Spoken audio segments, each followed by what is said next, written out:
Look at these two images. The one on the left is a god that ancient Greeks danced for in the forests. The one on the right has been keeping you up at night since childhood. This is how one became the other, and why that transformation was one of the most calculated acts of psychological manipulation in human history. Somewhere deep in the back of your mind, there is a fear of the devil. And sorry to break it to you, but someone put it there.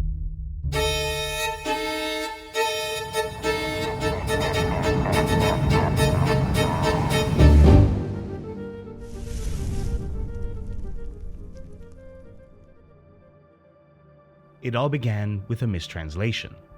The word devil comes from the medieval devel, which derives from the Latin diabolus, which comes from the Greek diabolos. In Greek, diabolos means he who puts something in the middle, who divides, who accuses and slanders. The word was used as the translation of the Hebrew ha-Satan, literally meaning the Satan, which appears throughout the Old Testament and simply meant one who opposes, the adversary. But here's what most people don't know. In its earliest form, ha-Satan was not a rebel. He was not God's enemy. He was something far more unsettling. He was God's sidekick, a whisper of suspicion, a heavenly figure who operated with full divine permission and whose entire purpose was to show up in a good man's life and systematically destroy it, just to prove a point. In the book of Job, for example, it is ha-Satan who suggests to God that Job's faith should be challenged, and God agrees without hesitation. This isn't a cosmic battle between good and evil. It's a performance review. Right from the start, we see that Satan is not pure evil. Think of him as a hydraulic press, a tool that God uses in order to find the breaking point of someone's faith. From the Old Testament's perspective, this force is not separate from God, but part of believing in him, the continuous resistance that strengthens devotion. But what goes on outside the Abrahamic tradition? In ancient Egypt or in Hinduism, the gods were neither good nor bad. They were cosmic powers, simultaneously noble and terrifying. Deities like Apep in Egypt or Shiva in Hinduism are lords of destruction, and yet people considered them indispensable to the cosmic order. They destroy to make way for creation. They destroy because without them, nothing new can exist. So, if the devil started as God's right hand, and those lords of destruction are just the darker side of creation, the question is, where does pure evil actually come from? The earliest known religion to present evil as a distinct opposing entity is Zoroastrianism. Angra Mainyu, or Ahriman, represented one critical idea that changed everything.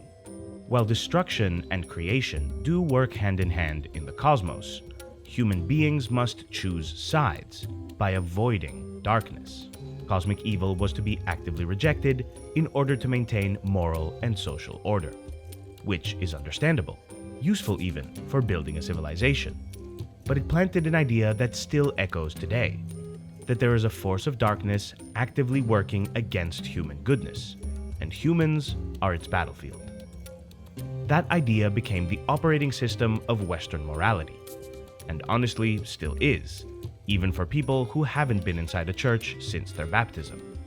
The problem is that no cosmic force of the scale we call God is genuinely concerned with whether you had impure thoughts on a Tuesday. We are animals wired to respond to life stimuli in every possible direction.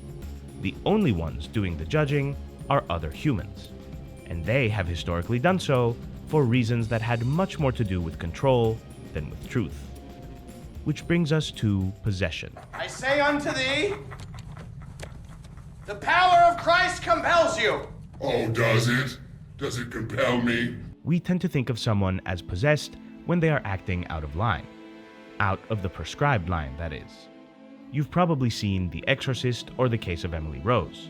People who curse, convulse, and express a kind of raw, uninhibited desire that horrifies everyone in the room. No horned devil is behind that behavior.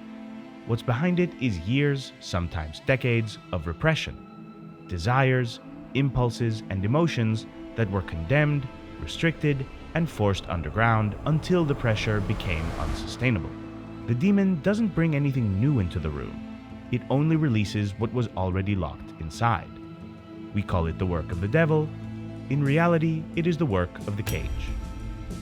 So, if possession is just repression wearing a costume, you'd expect the people who repress themselves the most in the name of God to have the worst devil problem of all.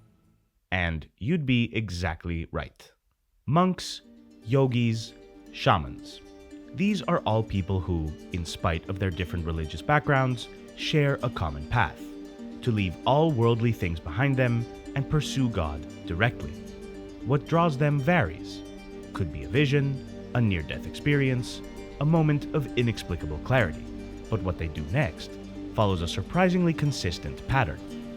They strip away the self. The social persona goes first: the clothes, the money, the status. Then the biological self: hunger, desire, pleasure. They are building a human sensory deprivation tank, removing every layer of identity until only something essential remains. Now, to be clear, they don't do this because they think desire is evil. They do it because desire is loud, and they are trying to hear something quiet. Both Buddha and Jesus went into the wilderness alone, one into the forest, one into the desert. Two completely separate traditions, divided by centuries and thousands of miles. And yet, in both cases, the devil was there. For Buddha, Mara appeared first as a terrifying army, then as 3 beautiful women. For Jesus, Satan came as bread, as kingdoms, as the promise of divine protection. The images may differ, but the structure is identical. These are not supernatural encounters. They are psychological ones. Mara and Satan both manifest as the same things: hunger, lust, doubt, and the quiet persistent fear that the whole endeavor is pointless. They are not external entities. They are parts of us that want, that need, and that become loudest precisely when we try to silence them. In this context, the devil is not evil. He is the resistance, the weight on the bar, and you cannot build strength without him. And yes, if you really want to meet the devil and hear his voice in your head, try fasting from everything that brings you pleasure for 40 days and see what happens. So, we've established what the devil does. He tests, he tempts, he represents everything in us that resists becoming better. But we still haven't answered the most obvious question of all. If he's psychological, if he's cosmic, if he's just a stress test, why does he have hooves? Close your eyes and picture the devil. Is it a beautiful woman, like the maiden who appeared to Buddha? Is it a disembodied whisper, like a voice in the desert? Or is it a red figure with horns, hooves, a pointed tail, and fingernails that belong on a metal album cover? If you answered the latter, why do you think that is? The ancient destructive entities we discussed didn't look like that. They were cosmic forces, too vast and too abstract for a single face. The devil as we know him, that specific, unmistakable visual, came from somewhere else entirely. It came from a very deliberate act of image theft. Identity theft is not a joke, Jim. His name was Pan. And yes, in case you were wondering, that's where the pan flute got its name. Pan was an ancient Greek deity, the god of wilderness, of shepherds, of the untamed natural world. Half man, half goat, horned, hooved, deeply physical, and well endowed. He did not belong to temples. He belonged to forests and caves and open hillsides. And he represented the part of human nature that civilization cannot fully domesticate, the drive that ignores rules, follows instinct, and loses itself entirely in the moment. Not evil, just completely, unapologetically animalistic. Worshipping Pan was an acknowledgement, a way of saying, yes, this part of me exists, and I will not pretend otherwise. Early Christians trying to define themselves against the pagan world categorized pagan gods as demons, deliberately synchronizing Pan's beastly appearance with their developing concept of Satan to represent impurity and debauchery. Pan represented exactly what stood between humanity and God. Not evil incarnate, but the animal instinct that makes the spiritual life so extraordinarily difficult. So they took the horns, the hooves, the goat legs, dressed it in malice, and called it Satan. And Pan, the god who asked for nothing except a little wilderness and an audience, was erased from memory. But not entirely. When you picture a classic witch's Sabbath, naked figures dancing around a horned deity in the dark, who do you think they were worshipping? It's not Satan. It never was Satan. Those were the people who still remembered Pan, still celebrated him, still understood what he represented. And the church, predictably, called it devil worship. Those who understood Pan did not fear him. They knew that the wild, untamable part of a human being is not a flaw to be exorcised. It is not a demon to be cast out. It is one of the most honest things about us.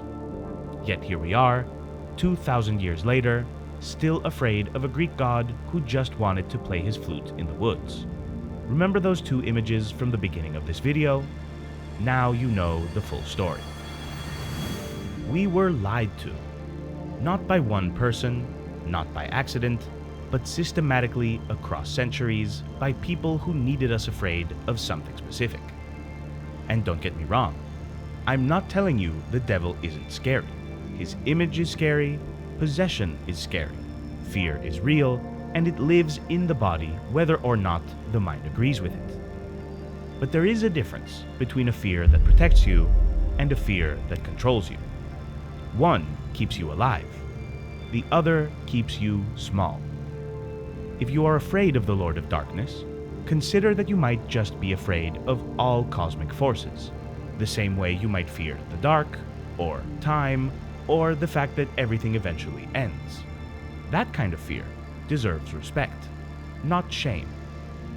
But the devil, as he was handed to you, horned, monstrous, hungry for your soul, that version was built by people with an agenda. And once you see the blueprint, the building loses its power.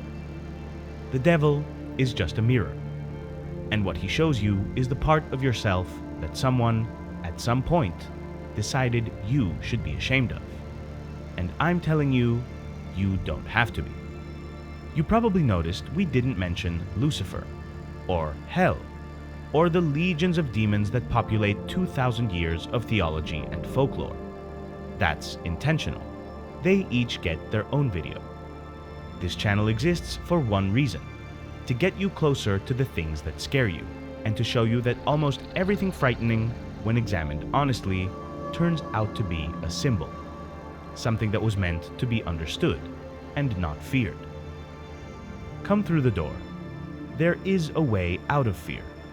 It's called knowledge, and we're just getting started.